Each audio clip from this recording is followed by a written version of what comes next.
Well, we started Good News Church because we were in another church, which we loved. We were fairly heavily involved. But in the meantime, a few of our friends had come into the baptism of the Spirit, and we just thought, well, there's more. So we did a Bible study to see whether this was for today. And one morning on the way to the church that we were going to, I was watching TV, and a man was on there saying something about a little boy that was asking would they pray because their family was about to break up. And in compassion, I just put my hands on the TV to pray for this little boy.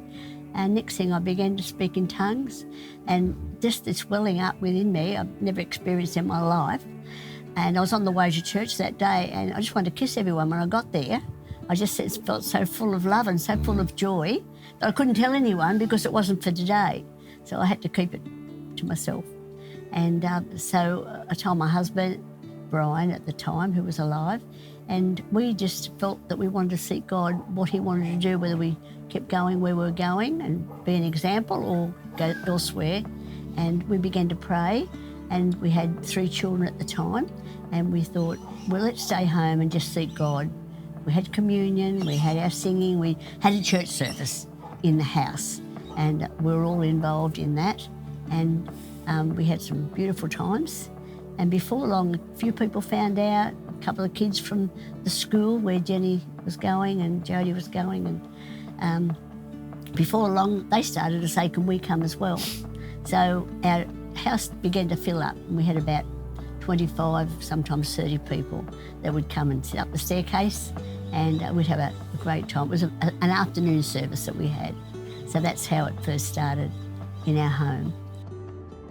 Well, we felt because we were going for a couple of months in the house and we hadn't ventured out, which we had no intention, we only had intention to meet for a couple of weeks, but we just felt the move of the Spirit, things were happening, and we knew God was there, and we knew that that's for the time being where we were to be, and we just thought, well, we better give ourselves a name, and we came up with the name Good News Church because we felt we're giving the good news out, and that's how we became Good News Church.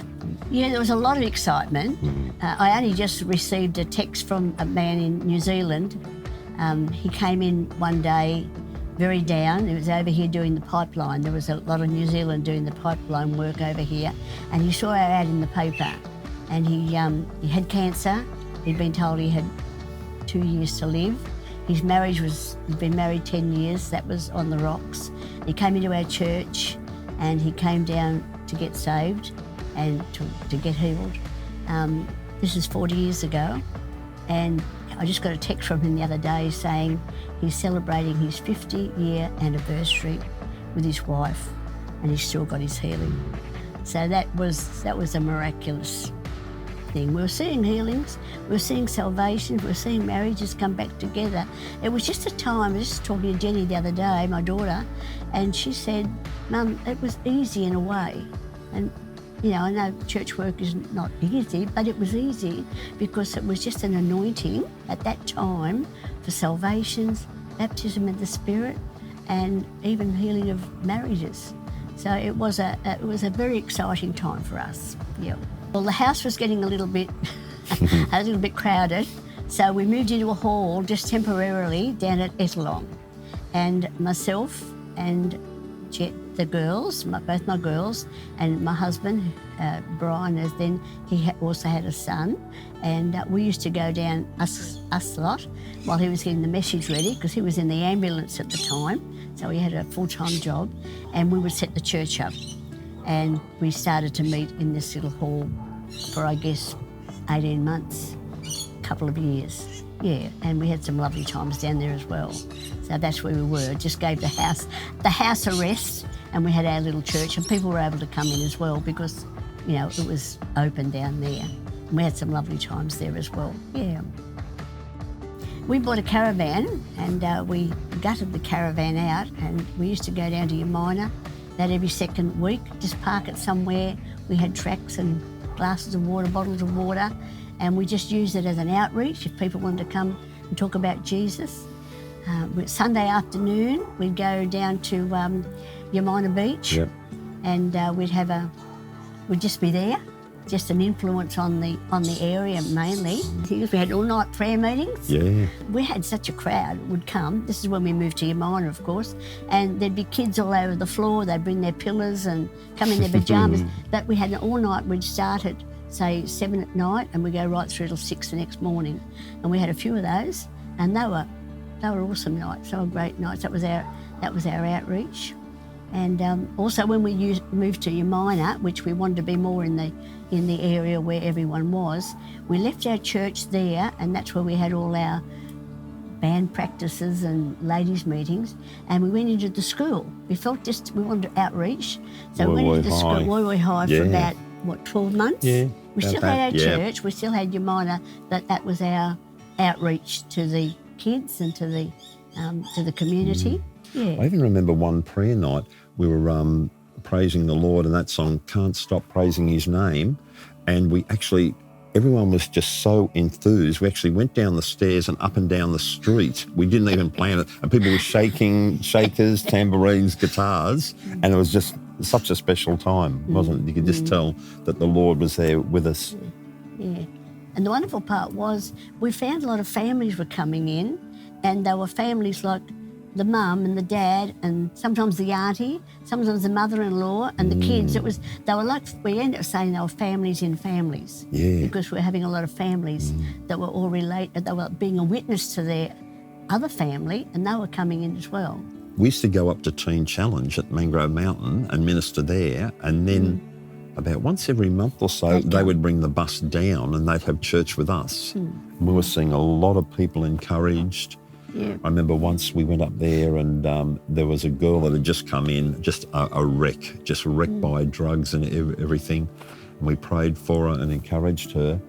And in the culture she was in, but next time we went up there, I didn't even recognise her. She just looked totally, her skin was clear. She was smiling, just to see the transformation in people's lives, like what the Lord can do. It even encouraged everyone in the church, didn't it? Yeah. You know, we were just even more encouraged to just keep on going with what we were doing. But for some reason, we didn't know a lot about deliverance, but we were led into that area where people came to us, and we were able to see a lot of people set free. One girl I was just talking to this morning, and she rang us up one night at 11 o'clock at night, because it didn't matter what time it was when people need help.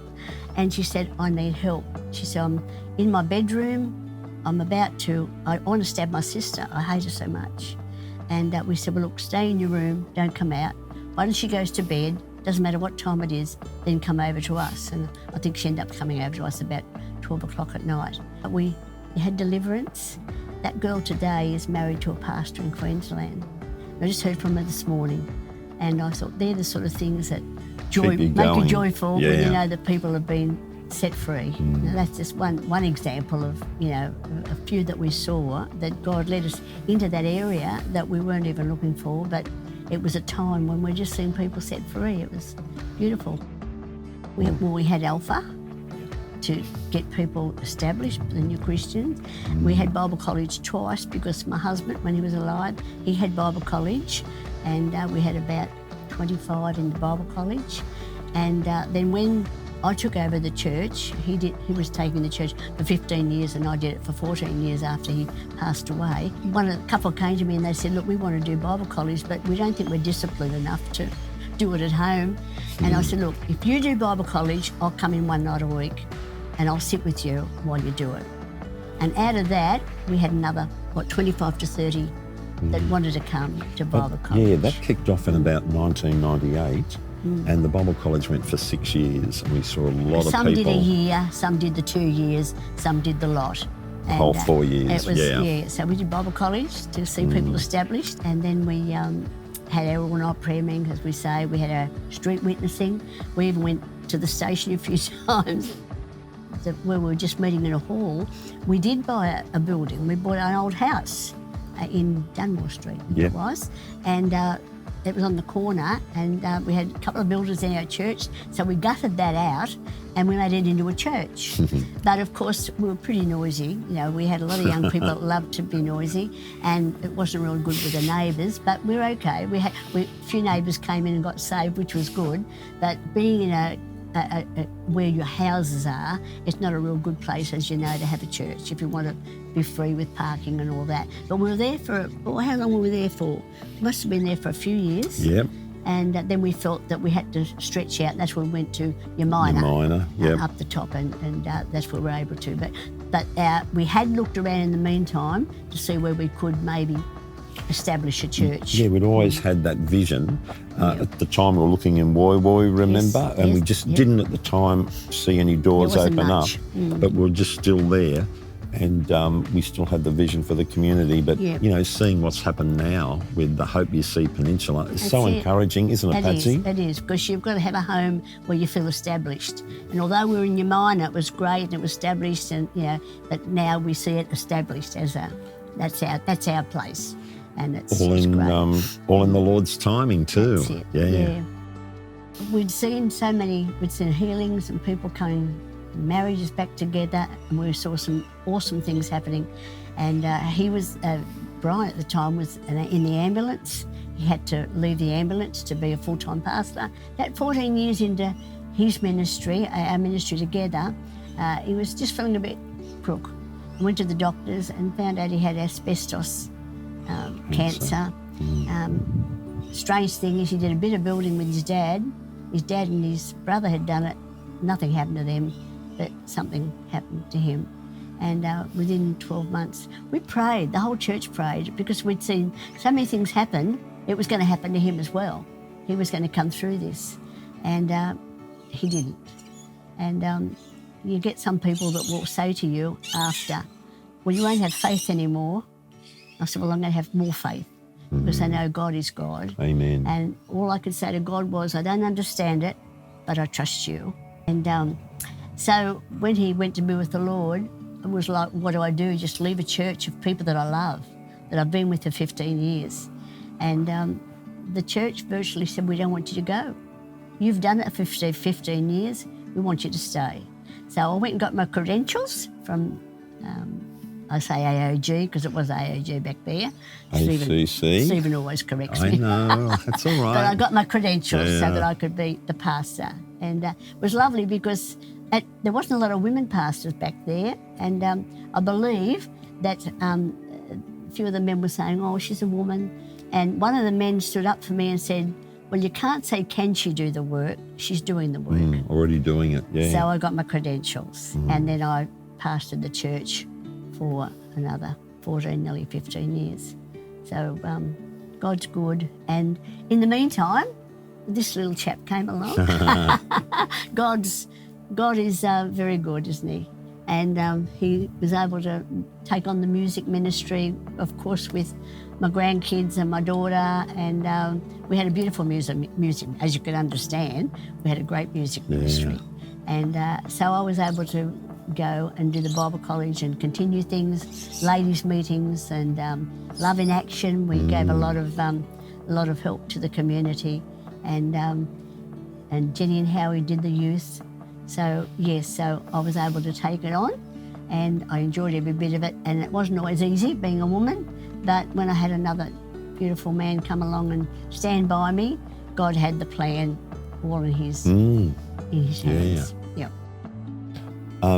Yeah, we'd seen a lot of different churches come and go, but just knowing that like Good News has evolved into HopeUC Peninsula now, it's just so encouraging seeing the fruit of that church now, and the quality of the people. We love the culture of HopeUC, don't we? Yeah, it's very, very good. So we feel so blessed that we could have just, you know, we did our little bit and now it's just blossoming and continuing to grow in such a special way.